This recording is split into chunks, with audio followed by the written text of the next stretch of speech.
done. How about I come back and be a director for your under 23 guys? He was the one that actually, convinced me, no, why don't you give it a little bit more time? Please welcome Slipstream Chipotle! Here we go, little champagne for everybody! As well as they did a Tour of California with 2 guys on the podium, the Tour of California is not owned by ASO, which owns the Tour de France. So no one was really sure how much that would play into ASO's decision on whether or not to invite Slipstream to the Tour de France.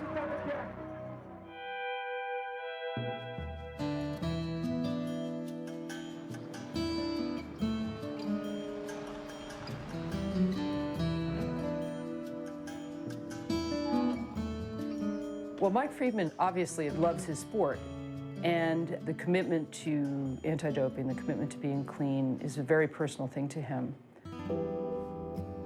In 2007, he had 2 clots in his right lung, pulmonary embolism. The doctor walks in, and the first thing she asks me is, so what kind of drugs are you taking? You're a cyclist, right? You're a professional athlete, so what kind of drugs are you taking? You taking EPO? And it infuriated me. Blood boosters, which are used by endurance athletes to enhance performance, can thicken the blood and lead to clotting. So the question was a logical one, but for Mike, it was not a logical one. JV and Doug called me right away, and there was a press release that goes out that, I'm in the hospital with a pulmonary embolism, and all of a sudden there's all kinds of drug accusations. I must have been on whatever, because I had a pretty good season in 2006. The anonymous message boards on the internet were lighting up with the news that Mike Friedman was sidelined with a blood clot, and what did this mean? And he was probably a doper like all the rest of them. And JV, he stood by my side for the whole thing, and even defended me verbally and called people when it was necessary to defend me. And that meant a lot. It wasn't just an abstract concept anymore to him. All of a sudden it was, oh my God, this really attacks who you are when you dope.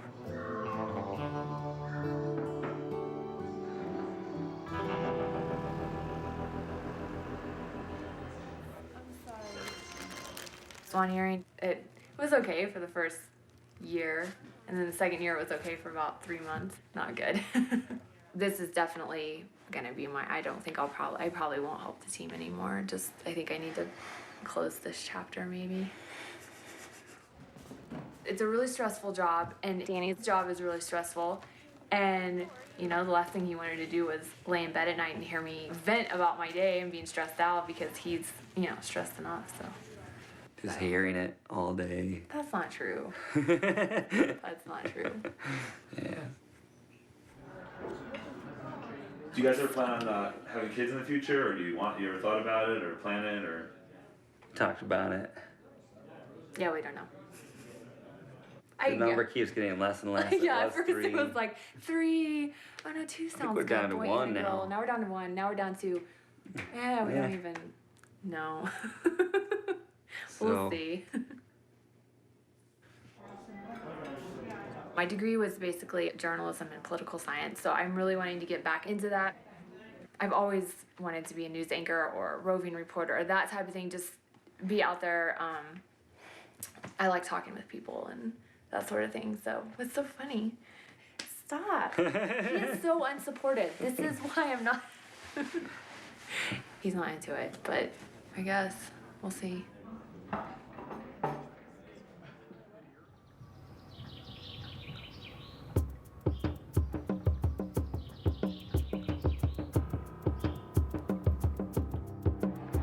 Paris-Roubaix is, I think it's the oldest one-day cycling classic in the world. The race traverses pretty much every Roman cobbled road that they can find, and they're actually fascinating old roads, and you can tell that they haven't been repaired much since then. Biggest factor is just your ability to go tearing into pounding of cobblestones, and just bam, bam, bam, bam, bam, over and over and over again, and it literally feels like you're going to break something. Every year there's always massive crashes in Paris-Roubaix. I mean, it's a war. I mean, the race is a war. It's, you know, just like Northern France was in World War I. I mean, it's trench warfare. You know, it's just lobbing grenades back and forth, and eventually somebody wins and somebody dies. The top was changed from country to country? Yeah. These ones are, like Northern France is particularly bad because they're sort of curved and there's about that much space in between every car. Oh, so everything's a rush. Oh, wow. It's, yeah. Basically, last time you saw me, I walked out the door with a broken collarbone. You know, I worked my ass off really to get back into shape, and I feel ready. Well, Magnus is a classic specialist. Paris-Roubaix is his specialty race, and really the reason he's on the team is that we really think that we can, have a Paris-Roubaix winner. I think Paris-Roubaix is a race that captures the imagination of a lot of people and a lot of the fans that we really wanted to reach to, and I mean, it's a race the American public loves, and I want a guy who can, maybe win Paris-Roubaix, and he's the guy that fits the bill. It doesn't get any bigger than this, except for the Tour, but this is basically the same level as the Tour. This is a one-day race. I mean, This is, like, in terms of one-day racing, this is the equivalent to winning the Tour de France. Yeah, you can win this one and make your career for 10 years. I think he doesn't know it yet, but I think he's going to go find it pretty good, go well. maybe. We'll see. I don't know. Thanks for having us. It's more than just sharing dinner and dessert with each other. It's like having a brother, an older brother who's experienced more than I have and can share. It's like having a close friend. He certainly looks out for me, and I certainly look out for him, even though I don't have to. If someone's gonna mess with him, they're gonna have to mess with me, and vice versa.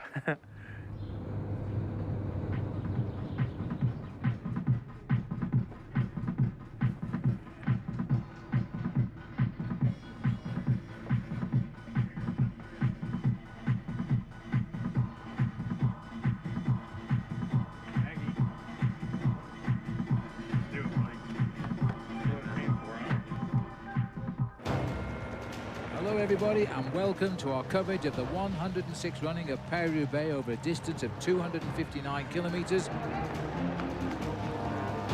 There's Maggie Baxter as well in the blue and yellow. He's riding right at the front for Team Slipstream Chipotle. He's in fine form here. I think he too, Phil, despite having broken his collarbone in the Tour of Qatar in one of the first races of the year, he's got himself back to form for a race that he loves. And I have to say, to win this race, you have to have a certain affection for this race because it is really a little bit mad. There's another huge crash there.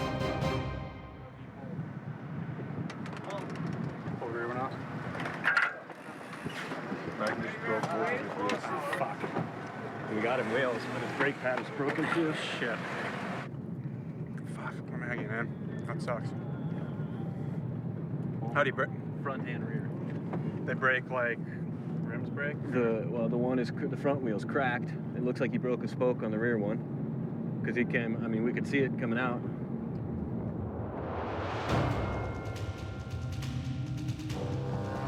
Eight guys trying to go clear here. Big names in the world of cycling. And there's a rider in this group, Phil, I have to say, from Team Slipstream Chipotle, and I think that could very well have been Martin Mascant. It is Martin Mascant for Slipstream Chipotle. He's pulled away a very select group at 52 kilometers to go. I remember halfway through Paris-Roubaix thinking we've got no chance of doing anything in this race now.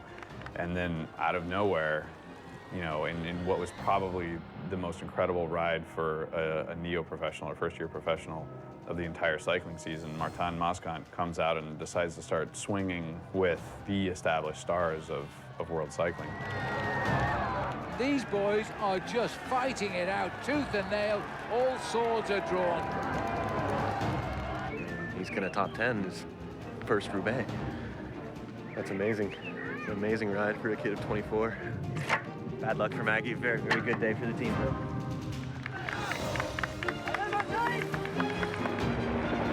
Into the stadium is going to be Alessandro Ballan, who leads Cancellara and Boland. Tom Boland is going to go early. He wins Paris-Roubaix for a second time.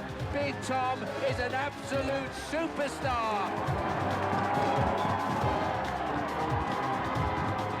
in fourth position there. It is Martin Mascrant for Slipstream Chipotle. He powers round. First Paris-Roubaix, he's in fourth place. What's to come for the future for him, and what a result for Jonathan Porter's Slipstream Chipotle team. At the end in the velodrome, that's like the most exciting. I mean, first of all, have the three guys come in and fight for it. It was a beautiful day of racing, and then Martin came in alone. It was like, yeah, it's just like he's the only guy on the track. You know, first year pro. Yeah, he's a first year pro. Yeah.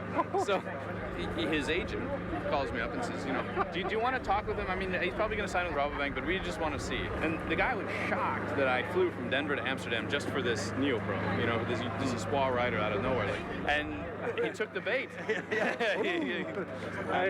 So there you go. You win some, you lose some. Fucking hell, you won that one. I mean, what about Maggie? What happened to him? I mean, he got as far as Arenberg and then went fuck, basically. No,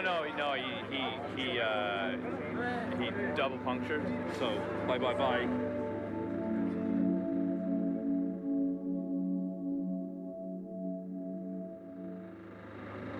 Yeah, hand wheels. They didn't come off, they broke. I ended up with a very, very disappointing ride. My wheels broke and that was it. Everything kind of collapsed underneath me. And then it was just a series of bad incidents in the space of about 3 kilometers. Basically, my life, my whole race was gone. And what do you do? That was it, you know.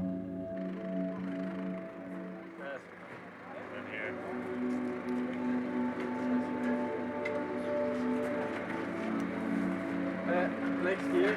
Rough luck, man, rough luck. Aluminium wheel or steel wheels. Cast iron.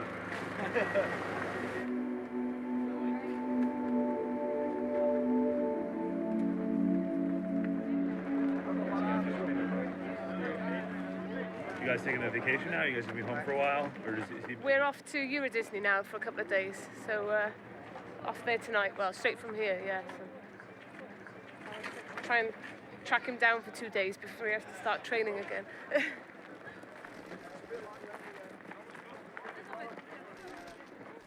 You guys have pictures from when I was 17.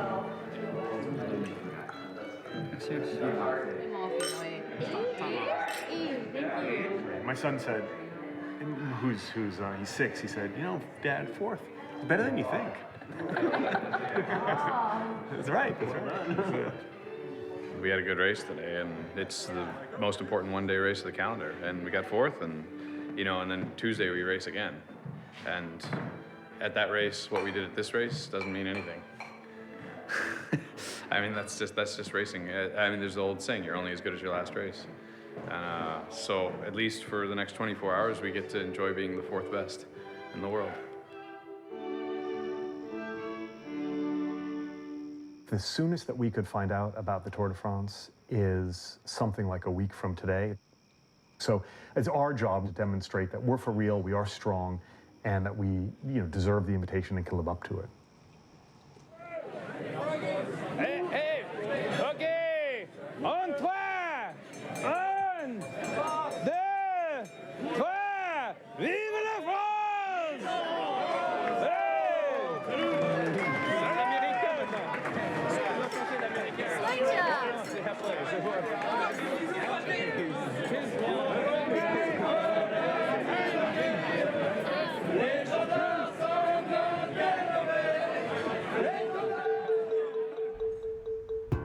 Even when I turned pro and I became a professional cyclist and I was doing other races, the Tour de France was still the be-all and end-all. It's always been the event that I hold closest to my heart, that I feel, that feels to me like professional cycling. Tour de France is special for every cyclist just because it's a Tour de France. You have all these classic climbs that you know by name since you were 15 years old, From a mental standpoint, it's like sailing across the Pacific. From an endurance standpoint, it's like trekking across Antarctica. It is this incredible circus of sweat, toil, and just pain. The first glimpse of the Eiffel Tower, the sheer excitement of having made it there finally. My teammate in tears when we crossed the line and embracing me and saying, now you know what it's like to ride in the Tour de France, to finish the Tour de France. It's the greatest thing you've ever done in your life.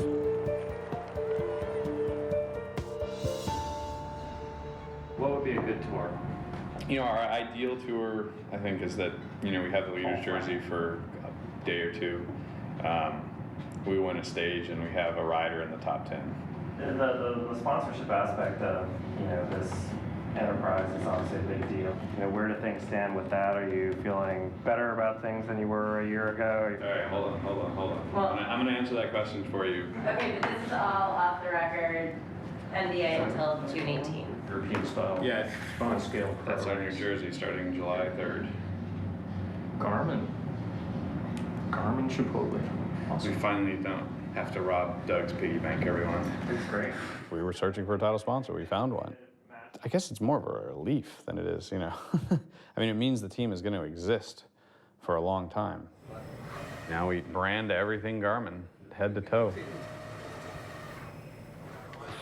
There it is, boys. We got ourselves a new sponsor. Who is that?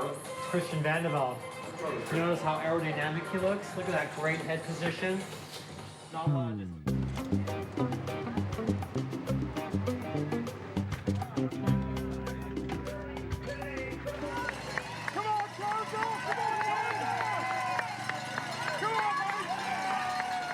There goes my son right there. I'm just concerned that Mike needs a good finish because his last good place that I can remember was 12th in Belgium, and that was, what, January or February. So I want to see him up front with a couple of good places. And what I'm really hoping for is that next week he gets a good spot on the Olympics. He qualifies for the Olympics. That would be the one big one that I would really like.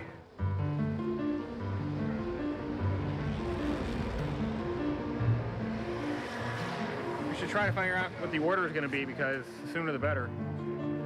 I'll be sad if he doesn't get to go to the Olympics. You know, in 2006, he was easily, by far and away, the best, you know, track rider in the United States. And then, you know, last year he struggled to come back from his injury, and then this year he just hasn't quite put all the pieces together. You know, he's got a lot of talent. It's just, you know, taking a little while to pull it out. It's just been an emotional roller coaster, you know? I mean, you get your highs and you get your lows, and it just seems like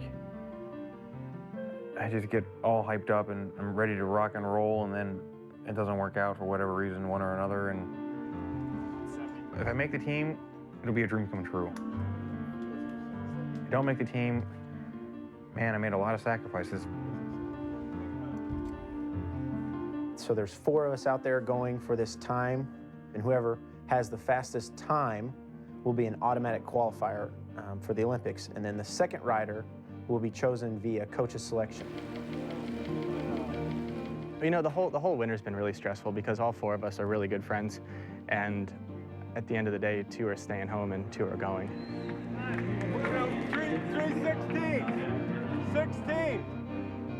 It's just such a tough thing, I think, mentally and emotionally, to put yourself in the place of just like, you've got to beat these guys that are your friends, and you got to put yourself first. But at the end of the day, not all these people are going to go to the Olympics, so they have to fight it out amongst themselves.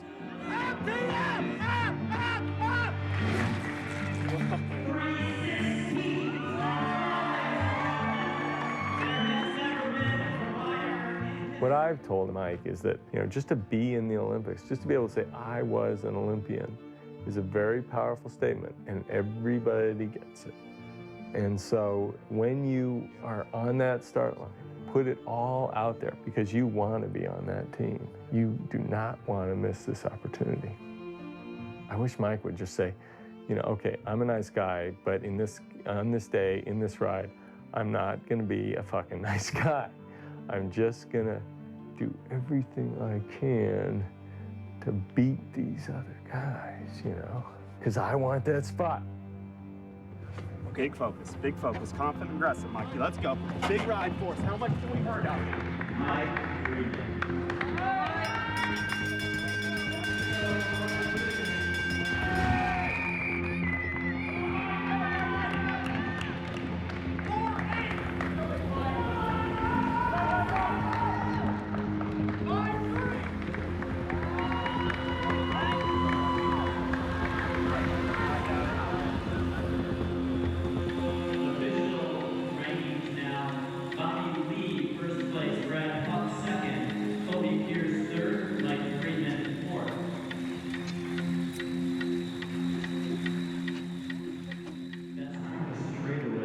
man. I thought you were gonna fucking crush everybody here. I just put a lot into it, you know? And for it to be over is just kind of, that way it's gone anyways.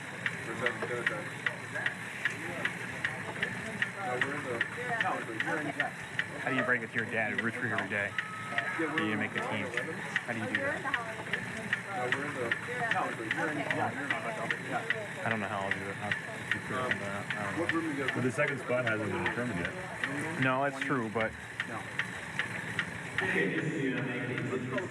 I just can't keep having hopes, you know? I just can't keep doing that.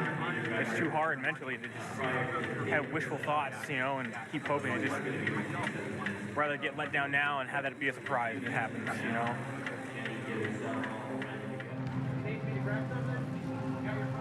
Yeah. I know he has the ability to do a lot better than that. So yeah, I was disappointed. You know, I don't know why exactly he didn't put it together on that particular day, but you know, he didn't. It really would have been nice just to win and go. Win and go, all said and done. Say la vie, you know, and then we have a plan, you know, and that's what JV wanted. And in his eyes and my eyes, I failed. Man, I fucking failed. So, and that's really freaking hard to swallow. So, yeah.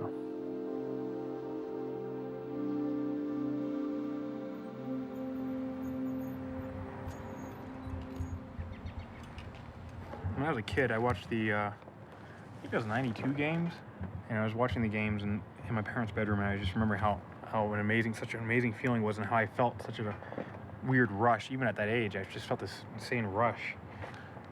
You know, I don't even have to go necessarily and win a medal. The fact that if I can just go and be an Olympian is something that I take with me to my grave. To be an Olympian is like a once-in-a-lifetime deal. Here, come chill. Susha right back here, too. What? The Susha right in the back here. Susha. Come on, Susha. Good girl. You have water?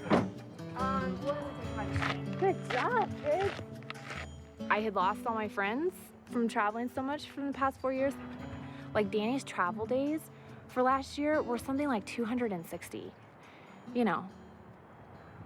Yeah, you're living out of a hotel and out of your apartment in Europe that you're only in, you know, for some of the time, and it's hard. It's really hard. Okay, come on. They went around anyway.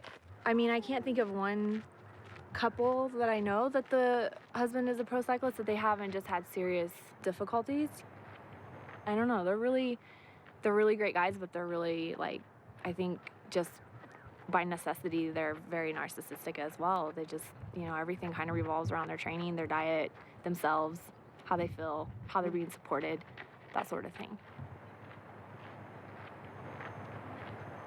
And I think that makes it hard. Makes it really hard.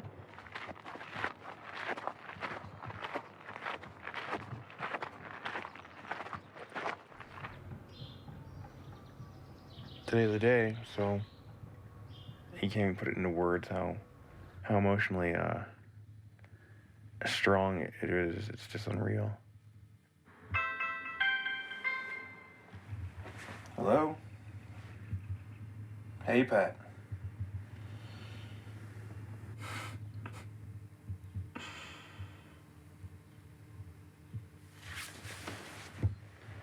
I'm a member of the 2008 Olympic team.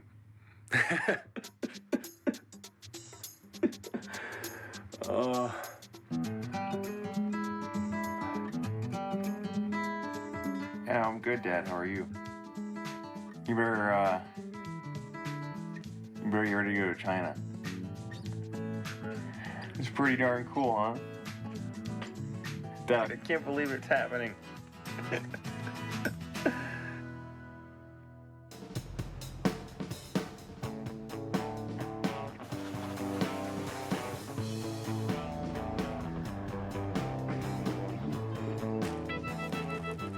Our goals for the Tour de France going in, more than anything else, I want to see that our team is combative. You know, we're in the breakaways, we're part of the race. We're one of the teams racing the Tour de France. We're not just surviving the Tour de France. And I think that that's fundamentally important for us. You know, there are so many teams that race the Tour de France that really, they're there, but they're not part of the game. And we want to be part of the game. I don't want to just be the kid that begs his way in to get an invitation to the cool kids party, and then he goes and just sits in the corner. Dave, Christian, Martin, Trent, Danny, Danny Pate, Ryder, Julian.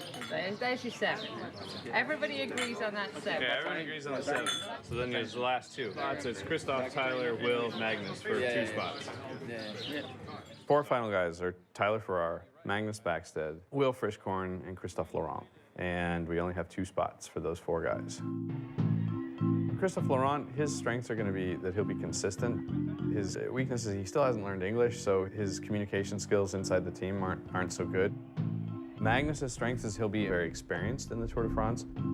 His weaknesses are that when he's off form, he just can't climb at all.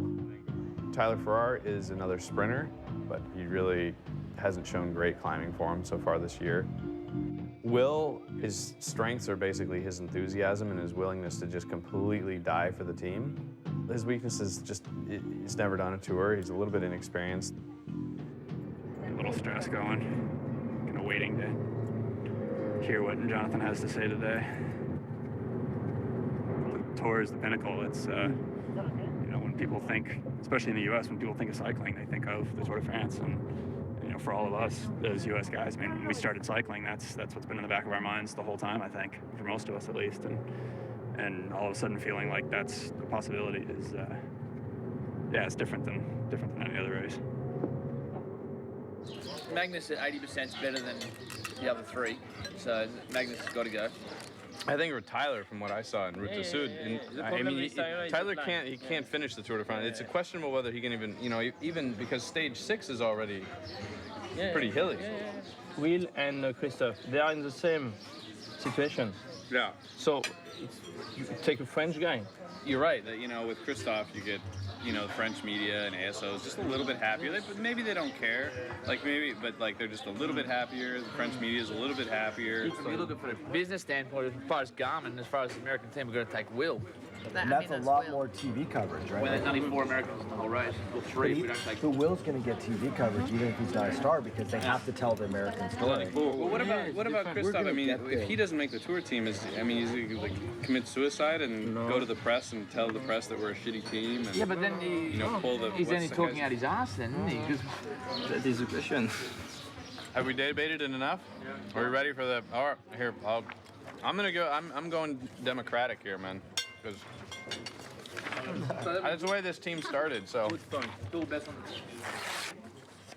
You're wrong about Magnus, Whitey. I'm gonna come and find you. If Magnus is average, it's still better than taking 2 average riders. Okay, here we go.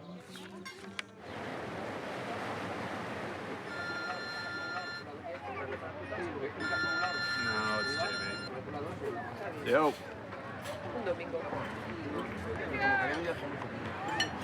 Oh, thank you, boss. Thank you so much. That's a relief. That's good to hear. To the Tour de France, That man. works. Congratulations, man. Oh. How you doing? Hey, Tyler. How you doing? Yeah, I mean, we just basically had the director's meeting, and we, sorry. No, I mean, I don't think you're being penalized. I'm just telling you what the, you know, I'm just telling you that, you know, I mean, I could be dead wrong. I'm not saying, you know, and there's still obviously the possibility that you go if somebody gets sick or whatever over the next couple days, but, you know, that's the, that didn't go particularly well.